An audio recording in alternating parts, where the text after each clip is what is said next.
तो डॉक्टर साहब जो पशु बार बार रिपीट होता है, एक बार में गैप भी नहीं ठहरता, सबसे बड़ी समस्या है, तो हमें क्या करना है? थोड़ी भी कम हो गया, हीमोग्लोबिन कम हो गया, तो पहले उसका इलाज करवाएं, नहीं तो आपकी गाय गाभिन जब भैंस गाभिन नहीं।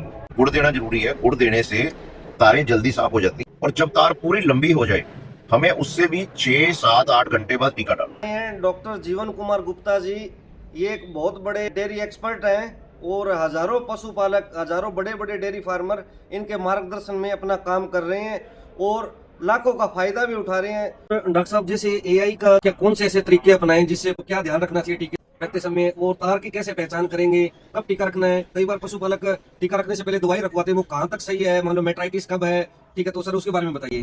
देखिए, पहली बात तो ये है, जो तार है पशु की, पहली बात है पूरी लंबी होनी चाहिए और बिल्कुल शीशे की तरह साफ होनी चाहिए। अगर तार फटे हुए दूध की तरह है या दही की तरह है, हाँ जी, इसका मतलब बच्चेदानी में इन्फेक्शन है। और उसका एक और कारण भी हो सकता है कि जैसे भी बरसीम जब पड़ता है, आप देख लो दिसंबर में, जनवरी में हाँ जी, जब सर्दी होती है, तो बरसीम में लोग जब पूरा कोरा पड़ता है ना, बरसीम का जो वो हाँ जी, बढ़ना है, उसका जो ग्रोथ है वो रुक जाता है। हाँ जी, वहां पे लोग ना यूरिया डाल देते हैं। यूरिया डालते हैं। यूरिया बरसीम में ज्यादा डालने से, बरसीम में यूरिया जब ज्यादा बढ़ता है, जब खल ज्यादा देते हैं, हाँ जी, तो खून में यूरिया की मात्रा बढ़ जाती है, हाँ जी, उससे तारें कभी साफ होती नहीं। अच्छा अच्छा डॉक्टर साहब। सो ऐसे पशु को गुड़ देना जरूरी है। गुड़ देने से तारें जल्दी साफ हो जाती हैं, पर तार पूरी शीशे की तरह साफ होनी चाहिए, लंबी होनी चाहिए। और जब तार पूरी लंबी हो जाए हमें उससे भी 6, 7, 8 घंटे बाद टीका डालना। ठीक है डॉक्टर और टीका डालते समय आपने ये ध्यान रखना है, बहुत जरूरी, कि जिस पानी में आप टीका निकाल रहे हो, टीका सिलेंडर से निकाल के पानी में डालते हैं, हाँ जी, वो पानी का टेम्परेचर 35 और 40 डिग्री से ज्यादा नहीं होना चाहिए। हाँ जी डॉक्टर साहब। 35 से कम नहीं, सर्दियों में ठंडा नहीं होना चाहिए, गर्मियों में गर्म नहीं होना चाहिए।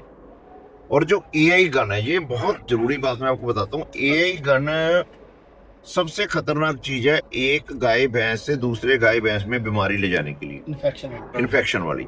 अगर आपने गैस का चूल्हा जला के, रसोई वाला, हाँ जी डॉक्टर साहब। एआई गन ऐसे करके 1 मिनट में हमने उससे ऊपर से निकाल दी, 1 मिनट भी नहीं लगता, हाँ जी, हाँ जी, वो पूरी तरह से कीटाणु रहित हो जाती है। बिल्कुल ठीक है डॉक्टर साहब। ये छोटी सी चीज है, पर हाँ जी, हाँ जी। अगर मान लो किसी गाय में बीमारी है, वो दूसरी गाय में या भैंस में नहीं जाएगी। और लास्ट बात, सबसे बड़ी बात जो मैं बताता हूँ आपको, जरूरी है कि बच्चेदानी में जब भी तारें गंदी आ रही हो, हाँ जी, साथ में अगर दूध में भी दूध भी कम हो रहा है या थनैला हो रहा है, तो खून का टेस्ट कराएं, सीबीसी, कंप्लीट ब्लड काउंट। ठीक है डॉक्टर साहब। अगर खून में टीएलसी बढ़ गया, मतलब डब्ल्यूबीसी जो सफेद सेल है वो बढ़ गए, या एचबी कम हो गया, हीमोग्लोबिन कम हो गया, तो पहले उसका इलाज करवाएं, नहीं तो आपकी गाय गाभिन या भैंस गाभिन नहीं है।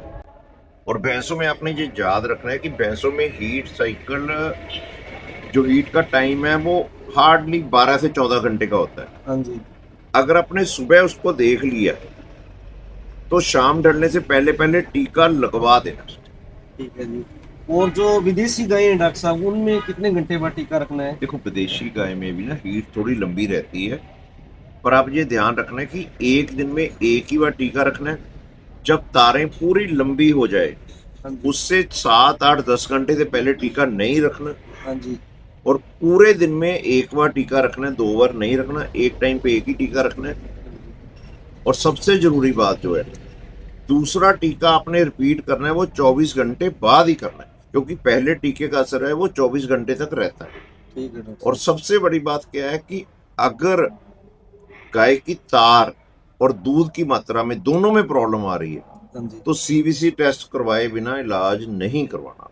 ठीक है डॉक्टर साहब। ये ऐसी चीजें हैं जो पशु पर, सीबीसी टेस्ट तो जो हमारी गांव में छोटी मोटी लेबोरेटरी होती है वहां से भी करवा सकते हो। जी, 200 रुपए का टेस्ट है, उससे आपको पता चल जाएगा खून पूरा है या नहीं, ब्लड जो है वो इन्फेक्टेड तो नहीं है, टीएलसी डीएलसी बड़ा तो नहीं है। हाँ जी, अगर हम बिल्कुल बेसिक देखें तो जो टीएलसी है वो 7-8 हजार से ज्यादा नहीं होनी चाहिए। हाँ जी, जो लिम्फोसाइट है हमारे, जो हमारे लिम्फोसाइट सेल है, वो न्यूट्रोफिल से दुगने होने चाहिए। ठीक है। ये चीजें ना, अब छोटी छोटी चीजें पशुपालक को सिखानी पड़ेगी, अकेले डॉक्टरों के सारे काम नहीं चल सकते।